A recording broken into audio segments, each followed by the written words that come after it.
इसमें सेंटर भी निकालने का टेंशन नहीं है ये करना ऐसा करना नहीं। और दूसरा अपना जिनको बहुत ऐसा देखना पड़ता सेंटर का सेंटर की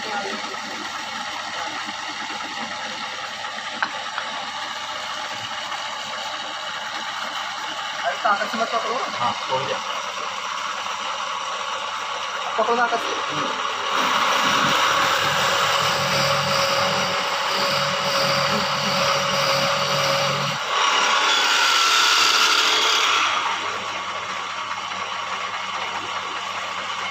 वाह क्या बात ऐसे यहाँ से लो ना, इधर से